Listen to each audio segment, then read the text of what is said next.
y también estos exfrentistas, diferentes de los años 90, 80, 90, que entregaban asesoramiento principalmente en lo que suena fuerte, guerrilla urbana. Había un plan de la izquierda de tomarse el poder a como fuera el lugar, y eso es verdad. Lo de los torniquetes, que fue la punta de lanza, fue la llamita que encendió esta historia, estaba absolutamente preparado. A Piñera lo tenían amenazado que lo iban a llevar a la Corte Internacional de Justicia. Lo dijo, él tuvo que negociar para que no lo tocaran posteriormente, porque Boric dijo, y dijeron, lo vamos a denunciar y lo vamos a llevar y no nos vamos a descansar hasta que esté preso. Estábamos hablando de la primera línea, estábamos hablando de lo que significó la injerencia extranjera que se ha negado por todos lados. Tú lo viviste en primera persona. Sí, así es. ¿Ellos qué roles tenían? ¿De organizadores, de asusadores, de agitadores? Agitadores, organizadores, transmitir experiencia que ellos traían desde el exterior y también estos exfrentistas, diferentes de los años 90, 80, 90, que entregaban asesoramiento principalmente en lo que suena fuerte, guerrilla urbana. Wow. Y tenían capacitaciones. ¿Por qué tú crees que hubo tanto dejar ser por parte del gobierno de Piñera? Bueno, primero, nunca pensó, y yo creo que no solo el gobierno de Piñera, sino cualquier gobierno, en enfrentar lo que se vivió. Fue fuerte. Que la gente salía a la calle, planificado o no planificado, y que llegó en un momento a juntar más de 1.200.000 personas en su momento peak, en la Plaza Italia. Pero eso fue la primera semana, después lo que vino fue solamente lumpen. No te creas, seamos bien objetivos, se cuenta esto. Cuenta. No, siempre hubo mucha participación ciudadana. Yo no estaba, yo hubo mucha gente romántica que quería cambios efectivos. No se permitía, por ejemplo, banderas de partidos políticos. Cuando llegaron políticos, entre ellos Boric, que era diputado, llegó ahí a la Plaza Italia, lo sacaron, lo corrieron. Hubo un grupo que lo sacó porque no quería a los políticos. Hoy día la sociedad chilena no le cree a la clase política. La masca, pero así de muy mal gusto. Y hay mucha deuda pendiente del estallido social que tiene que ver, primero, acuérdense que los parlamentarios iban a bajar el sueldo. Ellos lo dijeron, nos vamos a bajar el sueldo. Cuando a las primeras semanas del estallido social se lo bajaron un mes. Que iban a hacer un montón de reformas que tenían que ver con el tema de la salud, de la educación, el tema de las pensiones. Eso no se ha cumplido. Ahí hay una bomba de tiempo que podría volver a estallar y que es lo que estábamos hablando recién con el tema de CAS. ¿Cómo se viene? Yo te voy a hacer un vaticinio. Van a haber movilizaciones. No con la energía que hubieron el 2019 principalmente, pero van a haber manifestaciones. El gobierno tiene que prepararse. El gobierno que viene de CAS tiene que tener mucho ojo. ¿Quiénes van a ser sus asesores, sus ministros, sus secretarios? Que tengan el cable tierra. Ojo con eso.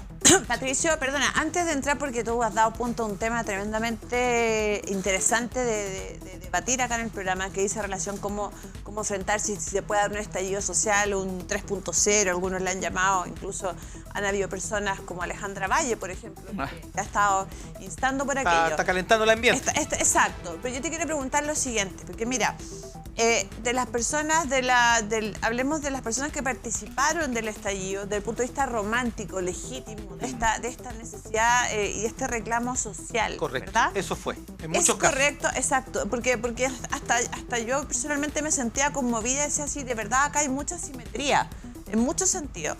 Entonces la pregunta ¿es correcto decir que estas personas, este grupo, esta masa importante de gente romántica, era efectivamente acéfalo, que no tenía, que era un movimiento que se generó de manera espontánea y que no tenía una cabeza, a diferencia de los no románticos o violentistas que sí tenían una organización?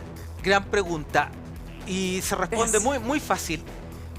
¿Recuerdas tú a alguien que haya liderado, que haya dado puntos de prensa? Hoy día vamos a hacer esto, mañana si viene esto, le vamos a ir a dejar una carta al presidente. No había rostro, salvo la primera línea, la mala, que siempre ocultó su rostro. Por eso yo insisto y tengo divergencia con Claudio Crespo, que escribió su libro 3G, que he estado en conversaciones con él. Como la génesis, cuando parte el estallido social, y ahí yo tengo muchas diferencias con él, porque él dice que eso estaba programado con día y hora. Y hay que recordar que el estallido social partió 2 semanas antes. Partió con cuando los cabros empezaron a saltar los torniquetes. Por el alza del metro. Correcto. Entonces ahí empezó el caldo cultivo. Y la gente, principalmente la gente que tiene instrucción y preparación esto del Partido Comunista principalmente, olfatearon y supieron, este es el momento. Algo se viene. Este es el día. Pato. ¿Te fijas? Pero no fue algo así planificado con día y hora. Pato. Hubo mucho Yo romanticismo. no creo lo que se No, hay dos cosas con las cuales yo aportaría, digamos, a la tesis. En el fondo, también hay otra información que uno no maneja que tiene que ver con la inteligencia. Es decir, yo tengo de buena fuente de que está identificado todos los que eran la parte de la primera línea que organizaban Sí, las claro. protestas, los tenían a todos identificados y nunca se tomó ninguna medida al respecto. Bueno, esa debilidad del gobierno Piñera. Exactamente. Lo sabemos. Y de los organismos de inteligencia que en Chile nadie los pesca. Si esa es la realidad, ningún gobierno los ha pescado. Les dan información sobre los los incendios forestales en el sur, sobre quiénes son los provocadores de esta cosa y nadie aplica la ley. Por eso estamos como estamos, por un lado. Y segundo, que tiene que ver con las formas de liderazgo. Porque una cosa es ser el líder público, decir, salir en canales de televisión. No, porque nosotros vamos a exigir esto el día de mañana, que en el fondo en este tipo de circunstancias es regalarse. Es regalarse, porque te convierte en el mártir, en el rostro, que van a terminar metiendo preso y al cual le van a adjudicar todo lo que está pasando, que fue horroroso. Porque estamos hablando Sí, claro. de quemas, de gente muerta, de intentos de asesinato, del que va y la pasa, de un montón de cosas que quedaron en la memoria del chileno y que hoy lo llevan a votar en contra, por 18 puntos de diferencia, de la candidata que continuaba ese sentir popular que le llamaban. Entonces hay formas de liderazgo. Una cosa es el liderazgo público y lo otro es el liderazgo que es el que tú mencionas, que formó buena parte. Está bien, hay gente que se suma, pero para que esa gente se sume, tú necesitas un grupo organizado, que yo en Plaza Italia me metí 100 veces, fui a reportear ahí, me daba cuenta cómo los tipos se ponían en puntos estratégicos y tocaban la baranda cuando venía Carabineros, todos escuchaban, claro. sabían lo que hacer, se escondían en el Sindicato Bata, en el Teatro El Puente y un montón de otros puntos estratégicos, o como tú bien dijiste, los lugares quemados. Había una organización que era evidente, Sí, claro. y la quema del metro y el saltar los torniquetes también se dio a nivel país. Entonces, no es una ocasión. Todos los colegios se pusieron de acuerdo para decir ya vamos al mismo tiempo. No fue casual eso. O sea, a ver, perdón, hay un elemento que, a diferencia de las distintas manifestaciones de la revolución de los pingüinos, los años 90, después el 2000, donde estuvo Boris, hoy día manejan esto, el famoso celular, así que era mucho más fácil coordinarse. Obviamente que hubo una preparación previa, siempre había una preparación previa, siempre estos cuadros de grupos, hablemos de extrema izquierda, se capacitan, están preparados para, entonces era algo coordinan, se claro, coordinan. están muy bien preparados, o sea, en eso concuerdo contigo, pero ellos no sabían exactamente el día y la hora, o sea, en un momento dijeron ya, mañana va a ser, ¿me entiendes? Pero no era algo que esto lo veníamos preparando hace un año, no era así, al menos esa es mi teoría, Eso por no, lo que yo vi en la calle. Eso no es así. No, Mira, porque lo que yo vi en la calle, como te digo, vi Claro. más la está parte, bien, yo me tú fijé más en la viste- parte romántica. Tú viste la parte de la calle y efectivamente para poder hacer un estallido social necesitáis la parte romántica. Hay varios factores, ¿correcto? No, necesitáis la parte romántica porque así tenía una tapadera más que una excusa. Porque ellos Una podían cierta haber- legitimación, si se quiere. una retórica instalada. Por aparte. eso, una legitimación. Yo este estallido lo viví fuera de Chile, lo viví en Estados Unidos y en Colombia. Y en Colombia pasó exactamente lo Y mismo. después pasó en Ecuador y en Y Perú. después pasó en Sí. Ecuador, en Perú y en Bolivia. Y todo con gobiernos de derecha. Espérate, no, Sí.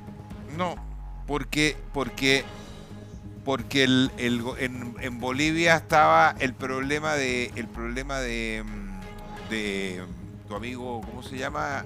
Amiga, ¿Ah?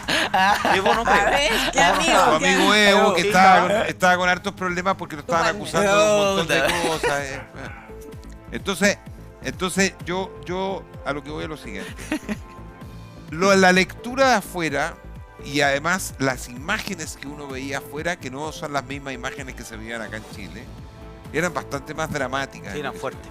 veía. Sí, O sea, lo que tú tienes que haber visto no es todo lo que vimos en la televisión. seguramente. Porque yo vi en la televisión de Estados Unidos a personas que murieron quemadas dentro de un supermercado, que Ajá. quedaron encerradas en un supermercado. Entonces, ¿te acuerdas Sí. de ese? En Maipú fue eso. Ya, eso no se vio acá en la televisión, pero allá sí mostraron las imágenes. Entonces aquí se aprovecharon mucho de hacer vandalismo y de hacer un montón de cosas. Pero a nosotros se nos olvida, yo no sé si esto es verdad o no es verdad. Yo simplemente voy a consignar lo que se decía afuera con respecto a esto que estaba organizado, que responde a la Agenda 2030. Claro, tú puedes tener una diferencia entre las fechas, pero la forma, la estructura de cómo se generó esto es siempre con la excusa de un resentimiento social. Había un plan de la izquierda de tomarse el poder a como fuera el lugar, y eso es verdad. Permíteme Sí, claro. terminar de hacer la narración. Lo de los torniquetes, que fue la punta de lanza, fue la llamita que encendió esta historia, estaba absolutamente preparado. Porque nadie en su sano juicio puede pensar que 30 pesos van a hacer esa diferencia que genera un estallido y una revolución en la gente. Claro, es una muy buena excusa usar a los jóvenes porque ya les había resultado con la revolución pingüina. Como les había resultado con la revolución pingüina, entonces dicen, bueno, vamos de nuevo con los escolares. ¿Y cómo le sigue resultando con los liceos emblemáticos? ¿Y cómo Porque le ahí sigue lo están resultando con los entrenando. liceos emblemáticos? Bueno, acá en Chile, que fue el primer país donde se dio, inmediatamente después se dio en Colombia, hubo una gran diferencia. Colombia tiene una realidad completamente diferente a la nuestra. Allá existen los guardias armados en los condominios porque todavía están los resabios de la época de la guerrilla, de los narcos. Si en todas las ciudades secuestraban gente en la iglesia y después pedían rescate, entonces la gente está armada. Hubo muchos hechos de violencia, mucho más fuertes que los que hubo en Chile. Entraban a los condominios a bala y los repelían a bala. ¿Qué hizo Duque? Sacó a los militares a la calle y no los volvió a meter hasta que se controló, y en una semana, porque quemaron todo el centro de Bogotá, quemaron todo el centro de Cali, quemaron todos los centros de Medellín, quemaron todo el centro de Barranquilla, Cartagena, Sincelejo. En todas las ciudades hubo manifestaciones y Duque dijo no. Sacó los militares a la calle, puso el orden, restringió el uso de las armas y hubo muertos. Hubo muertos. Y eso le costó la presidencia a Duque. Por eso ganó Petro después, porque la izquierda aprovechó. Porque, mira... ¿Y cómo lo extrañan ahora? No, es que ¿sabes lo que pasa? Analiza un poco lo que pasó. ¿Quién ganó en esa elección? Porque ahora dicen que el gran ganador de esto fue Kast. Pero ¿quién ganó en ese minuto? Ganó la izquierda, Sí, le fue que muy puso bueno. a Boric de presidente. Le fue muy ¿Qué bien. pasó en Colombia?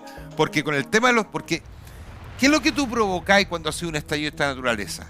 Que efectivamente, si un funcionario del orden o un funcionario de la Fuerza Armada dispara o pega un perdigón, o como pasó acá, que mucha gente perdió la vista, muchos perdieron la vista, y pagaron justos por pecadores en esta historia, se te viene encima el tema de los derechos humanos, y cuando te viene el tema de los derechos humanos, acuérdate que a Piñera lo tenían amenazado que lo iban a llevar a la Corte Internacional de Así es, Justicia. sí, lo dijo Boric. Él tuvo que negociar para que Hicieron no lo una tocaran intención de golpe posteriormente, de porque Estado. Boric dijo, y dijeron, lo vamos a denunciar y lo vamos a llevar y no nos vamos a descansar hasta que esté preso. Entonces, tuvieron que negociar un poco las... Piñera estaba muerto de miedo que lo llevaran a la Corte Internacional de Pero, Justicia. perdón, yo quiero hacer un Entonces, punto ahí respecto a Piñera. Dale. es para terminar Sí. la narración completa. Entonces, ¿qué te quiero decir? Termina la revuelta en Chile, gobierno de izquierda. Termina la revuelta en Colombia, gobierno de izquierda. En Ecuador, No me acuerdo qué pasó en Ecuador. gobierno de izquierda. Después viene el gobierno de Noboa. Entonces, aprovecharon esa ventanita. Brasil. ¿Y tú crees que acá Brasil lo mismo? Pero en Oh. Brasil fue distinto, muy distinto. En el caso de Brasil es diferente. Yo lo único que te puedo decir es que acá nosotros vamos a vivir, las historias se repiten. Y los pueblos que no aprenden de la historia están condenados a repetirla. Estoy de acuerdo. Yo tengo una visión al respecto. Una visión, sonó como Yolanda Sultana eso. No, pues, ya, no sea poco serio, oiga. ¿Cómo Yolanda Sultana? Eso es otra onda. Mira, yo tengo una visión al respecto, una manera de ver las cosas. Eso no una premonición, ¿no? Una visión al respecto, que yo creo que lo conversábamos con Patricio antes de entrar al aire del programa. Yo creo de verdad que las condiciones para que haya un eventual estallido 3.0, nadie lo puede descartar, por supuesto, porque aquí no se trata precisamente de hacer ficción, pero las condiciones ya no son las mismas. Primero que todo, porque el estallido social del 2019 envejeció muy mal. Tuve la oportunidad, perdón, de entrevistar a Sergio Mico en nuestro podcast, en el Sobreseídos. Créanme que la visión de Sergio Mico en aquella época... Yo trabajé con él. Tú trabajaste con él, en aquella época presidente del INDH. Sergio Mico no es precisamente de derecha. No, por eso. demócrata por eso. cristiano o Por ex eso. demócrata No, cristiano. Él ¿sí? se definió, de hecho, en el podcast como un hombre más de centro izquierda. Y lo atacaron mucho en su Y lo periodo. atacaron mucho y lo presionaron para que renunciara. ¿Por qué? Porque querían que él declarara que acá en Chile durante guerra. y post estallido había una violación sistemática del Estado por violación a los derechos humanos.